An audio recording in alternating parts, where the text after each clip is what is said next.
Thank you for joining the U.S. Army Corps of Engineers Northwestern Division for today's Missouri Basin Conference call. This call is provided as a courtesy to congressional representatives, tribal, state, and local government officials, including levee sponsors and emergency managers, as well as the media. I am Eileen Williamson, and I will be your moderator. This call is being recorded and will be placed on the Defense Video and Imagery Distribution Service for reuse at www.dvidshub.net/unit/USACE-NWD. Your participation acknowledges your consent to be recorded. All lines have been placed on mute. To unmute your line during the question and answer session, press *6 or use the microphone icon on your computer screen. Until then, please keep your phone on mute or use the microphone to remain muted. The question and answer session will be at the end of the call. Our agenda today includes Lisa Holtz from the National Weather Service and the Missouri River Water Management Division, headed up by John Remus and his staff, including Mike Swenson and Ryan Larson. And with that, I will hand the call over to Lisa Holtz. Good afternoon. I'd like to start by thanking the Corps of Engineers for inviting NOAA to participate in this series of calls once again. Go ahead and go to the next slide. There. Thanks. The mountain snowpack has melted and wrapped up the 2025 runoff season. As expected, the snowmelt runoff was below normal for the year. The latest U.S. drought monitor that was released today shows overall drought conditions within the basin have improved slightly, going from 41% back on June 3rd to 31% as of just this morning, but roughly an additional 20% remains categorized as abnormally dry. The most improvement across the lower two-thirds of the basin, mainly Wyoming to South Dakota and locations further south. However, moderate drought has expanded across northern and western portions of Montana, so much so that extreme drought is also being observed. Since our last call, the lower half of the Missouri Basin has been relatively active. During the first half of June, several rounds of heavy rain impacted the lower Missouri Basin, primarily the Meridazine and Osage basins in eastern Kansas and Missouri, the Grand and Platte basins in Missouri, along with several smaller tributaries to the Missouri River. This caused minor to moderate flooding across these areas. In late June, a stalled boundary led to heavy rainfall, especially for central Nebraska, where upwards of 7 inches of rain fell across the Platte River Valley in a very short amount of time. The intense rain triggered flash flooding, but most river flooding remained to near flood stage. The drought conditions across this area at this time allowed for much of the water to soak into the soils, limiting the impacts. The very end of June brought thunderstorms to the Sioux River Basin in South Dakota, where several locations experienced minor flooding. Looking ahead over the next 3 months through the end of September, the colored dots on this map show locations where there is a greater than 50% chance of experiencing flooding. Flood risk is denoted by the colored dots, orange being greater than 50% chance for minor flooding and red indicating a greater than 50% chance of moderate flooding. As you can see, the main risk continues to be confined to the lower basin in eastern Kansas and the state of Missouri. Thunderstorm activity drives risk of flooding in these areas during the summer months. As with all thunderstorm activity, isolated, very heavy pockets of rain can be expected. Depending on the timing and location of these events, we do expect episodic, minor to moderate flooding to occur in the lower portion of the basin through the end of summer. Thank you, and this concludes the NWS Flood Potential Brief. Over to you, John. Thank you, Eileen, and thank you, Lisa, for your insights there. Good afternoon, everyone, and thank you for joining us. I'm John Remus, Chief of the Missouri River Basin Water Management Division. Our office is responsible for regulating the Missouri River mainstream reservoir system. Before we get into today's discussion, I just want to take a moment to reflect on the recent tragedies that occurred in Texas, New Mexico, and North Carolina. Our hearts go out to the families and communities that have been affected by these events. A little closer to home, some of you may recall that just over a year ago, record flooding on the Big Sioux River devastated communities in South Dakota. Events such as these underscore the power of water and the need for everyone to be vigilant when on or near water. This call is the sixth and the last of our scheduled stakeholder calls for 2025. I will provide some general remarks, and then I will turn the discussion over to my senior staff for more detailed information. As always, I want to assure everyone in the basin that the Corps of Engineers remains fully committed to our flood risk reduction mission, protecting people and businesses when we can from significant runoff events that pose a threat to human health and safety. Further, it is important to understand that the volume, timing, and location at which runoff enters the system significantly impacts the timing and amount of water released from the reservoirs. Each runoff season or flood event is unique. Care should be taken when directly comparing one event to another. Since the last call, there has been a number of significant rainfall events across the basin, and in general, drought conditions have improved over much of the basin, as Lisa Holtz just talked about. That said, the main stem reservoir system storage remains below normal, and therefore we will continue water conservation measures through the summer and fall. If the present forecast is realized, conservation measures will continue through the winter, resulting in minimum releases from the system. Water users in the lower river are encouraged to begin to assess their risk and, if needed, begin to develop contingency plans. We at the Corps of Engineers understand the importance of the Missouri River in providing water for irrigation, municipal, and industrial uses throughout the basin. We operate the system to meet the water supply requirements of the basin to the extent reasonably possible. There is presently and will be adequate water in the reservoirs, in the river reaches between the reservoirs, and below the system to serve all water supply needs.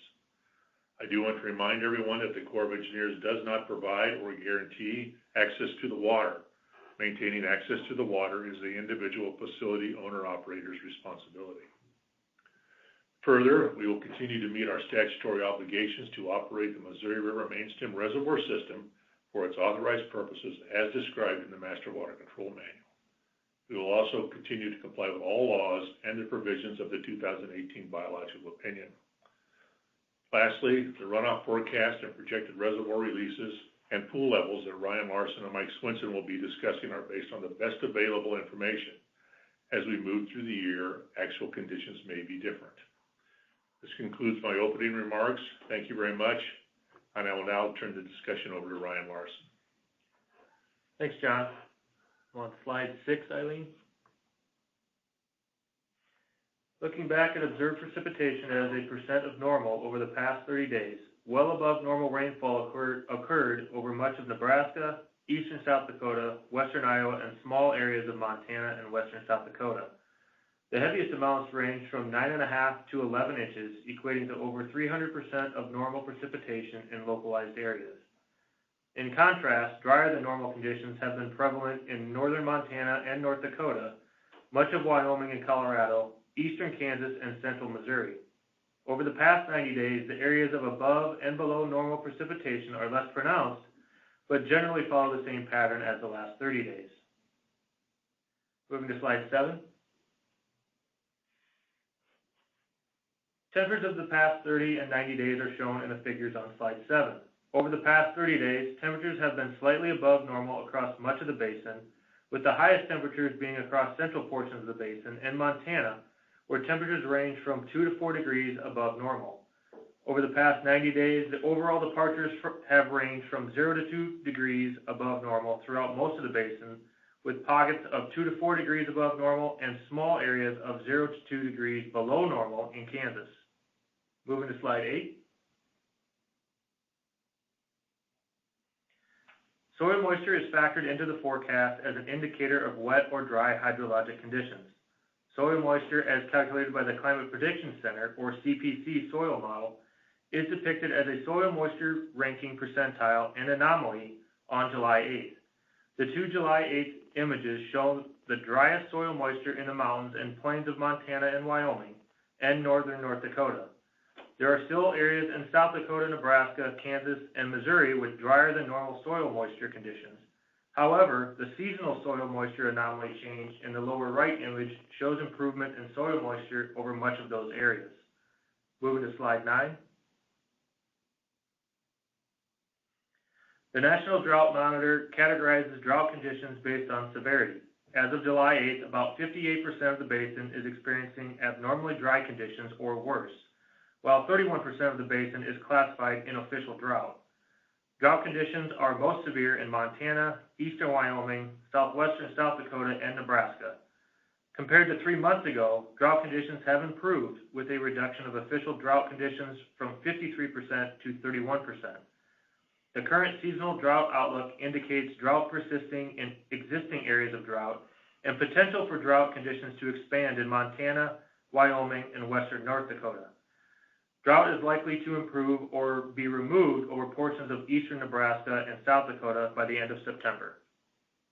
Moving to slide 10. Looking at the CPC's monthly and seasonal outlooks for the month of July, CPC is indicating increased chances for above normal temperatures for all of the basin, with the greatest chances showing up in western portions of the basin. The July precipitation outlook indicates increased chances for below normal precipitation in Montana, most of Nebraska, western Iowa, northern Kansas, and Missouri. The remainder of the basin has equal chances of above normal, below normal, or normal precipitation. And now on slide 11. Over the July, August, September period, CPC is showing a similar trend with increased chances for above normal temperatures, especially in western portions of the basin. The precipitation outlook is indicating increased chances for below normal precipitation in the upper basin. Moving to slide 12. Mountain snowpack is a significant contributor to runoff into Fort Peck and Garrison reservoirs. Mountain snowpack typically peaks around July 17th, and snowmelt runoff typically enters the reservoirs in May, June, and July.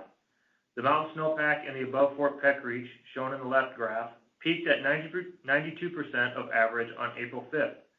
The mountain snowpack in the Fort Peck to Garrison reach, shown in the right graph, peaked at 95% of average on April 5th. Snow in both reaches completely melted by June 25th, approximately a week earlier than normal. And now on slide 13. Accounting for all the previously described conditions, the July 1st, 2025 calendar year runoff forecast for the upper Missouri River Basin above Sioux City, Iowa is 19.1 million acre-feet, or 74% of average, and is highlighted in red. This forecast is near the lower quartile, or the lower 25% of runoff years calculated since 1898. Moving to slide 14. The 2025 annual runoff forecast for the upper Missouri River Basin is broken down by month into observed and forecasted runoff in this chart. Observed runoff through April, represented by the blue bars, was below average due to the below average plain snowpack runoff and the drought conditions earlier this year. However, runoff in May was average due to the abundant precipitation in western and central Dakotas, along with an earlier melting of the mountain snowpack. Runoff was again below average in June as the early melting mountain snowpack and lack of widespread precipitation resulted in reduced tributary flows. During the remaining months of the calendar year, we are forecasting below average runoff, represented by the gold bars, due to the below normal precipitation outlook and above normal temperature outlook. In summary, the 2025 calendar year runoff forecast is 19.1 million acre-feet, or 74% of average. Mike Swenson will now talk about system regulation. Okay, thanks, Ryan. Gammons Point releases are currently at 24,000 CFS. Releases will likely remain at that rate for several more days and will then be adjusted as needed to meet the downstream targets. Turning to slide 16, system storage is currently at 51.9 million acre-feet, 4.2 million acre-feet below the base of the annual flood control zone. System storage peaked on June 29th at 52.1 million acre-feet. In terms of the monthly simulations or monthly studies, the basic simulation uses the runoff forecast that Ryan just discussed. Due to the amount of variability that can occur over the next several months, we also develop an upper and lower runoff that are then used in the upper and lower basic simulations. These simulations provide a range of reservoir elevations and releases that may be expected under the different runoff scenarios. The discussion to follow will focus mostly on the basic or most likely runoff forecast. Information on the other simulations is posted on our webpage. Looking at slide 17, showing the upper three reservoirs, Fort Peck, Garrison, and Oahe are currently 7.4, 2.6, and 8.5 feet below the base of their respective flood control zones. Fort Peck Reservoir peaked earlier in June and has generally been declining since that time. Releases are currently at 9,000 CFS and will remain at that rate through September. Garrison Reservoir is near peak elevation for the year. Due to the lower runoff forecast, Garrison summer releases were reduced from 23,000 CFS to 21,500 CFS on July 7th. Releases will remain at that rate through mid-September. Oahe Reservoir is currently near elevation 1599 and is expected to fluctuate near its current elevation in July. Peak releases are expected to average about 29,000 CFS this summer. Next slide. Now on slide 18, which details the Master Manual System storage checks. The service level is used to determine releases from Gavin's Point Dam to support navigation and in combination with the bank stabilization and navigation project to help provide the downstream navigation channel. The July 1st system storage check resulted in a 500 CFS reduction to the navigation flow support level. We are currently providing flow support at a level of 4,500 CFS below full service. For this service level on the basic simulation, Gavin's Point monthly average releases range from about 26,000 to 30,000 CFS. The navigation flow support season length is also based on the July 1st system storage. That check indicated that there would be a full-length flow support season ending December 1st at the mouth of the Missouri River. As noted earlier by John, the monthly studies are also indicating that the winter release from Gavin's Point, which is based on the September 1st storage check, will likely be at the minimum rate of 12,000 CFS. Moving on to the next slide here, energy generation at the main stem dams under the basic simulation is 8.1 billion kilowatt hours. The long-term average is 9.4 billion kilowatt hours. And the last slide for me is slide 20, which shows the Missouri River Basin weekly update, which is found on our website at the address shown at the top of the slide. This webpage gives a general overview of the current conditions in the Missouri River Basin and is updated weekly, usually on Tuesday morning. That concludes my comments, so I'll turn it back to you, Eileen. Thank you, Mike. As a reminder, this is our last call for the current runoff season. We'll hold our next call in January. We'll also have public meetings in whatever format that looks like in the fall.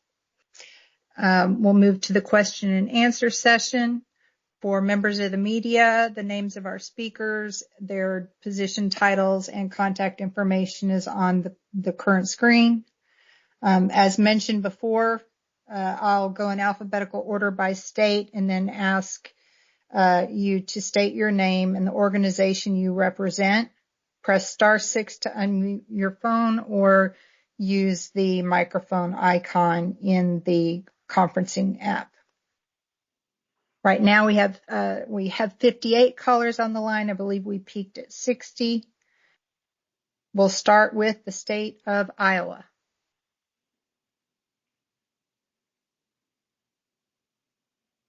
Kansas.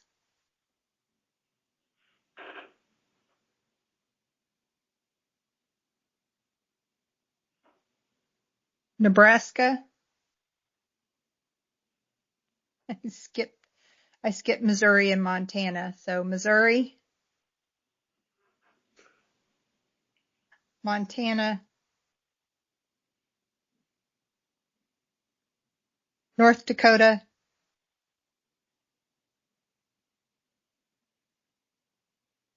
South Dakota. Again, that's any callers from South Dakota media or otherwise.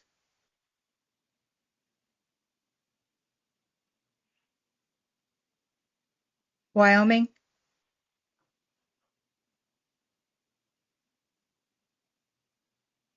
Any other callers? Come off mute, ask your question.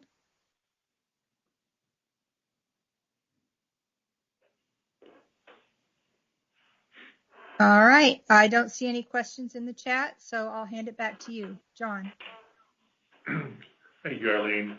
As we move through the summer and into the fall, there will continue to be activity on or near the river and reservoirs, navigation, irrigation, recreation, and so on. Being on or near water is inherently dangerous. Please use the proper safety equipment and procedures and be aware of the existing and forecasted conditions. I encourage everyone to monitor our website for information on releases and pool levels. Also, please pay attention to weather forecasts and local conditions. Conditions can change and sometimes change quite rapidly. Please plan accordingly and exercise safety first.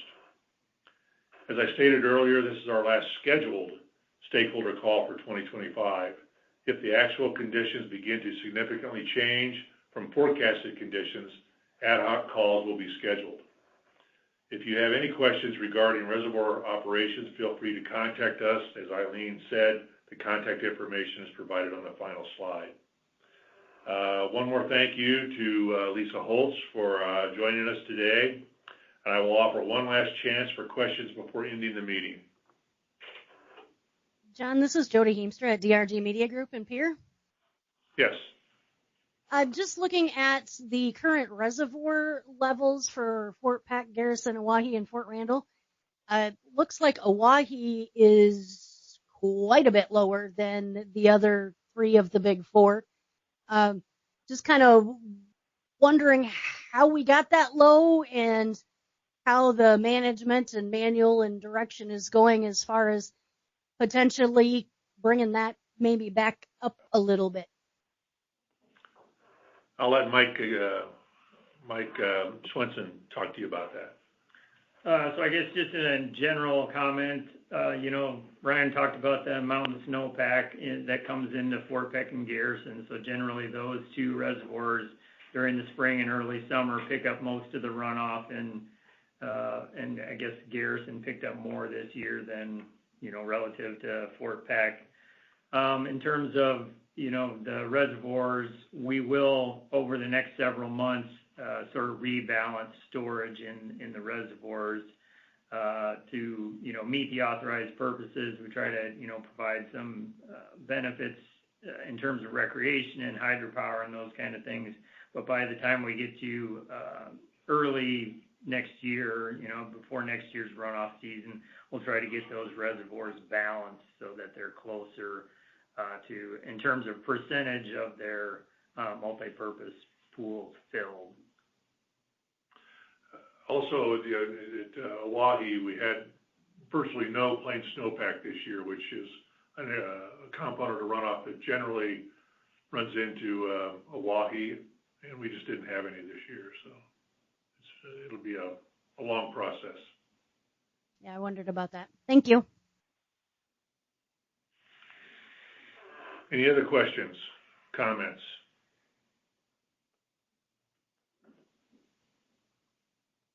Hearing nothing. Again, thank you for calling in today, and if things change, we'll let you know and we'll schedule another call. With that, I will end the call today. Thank you.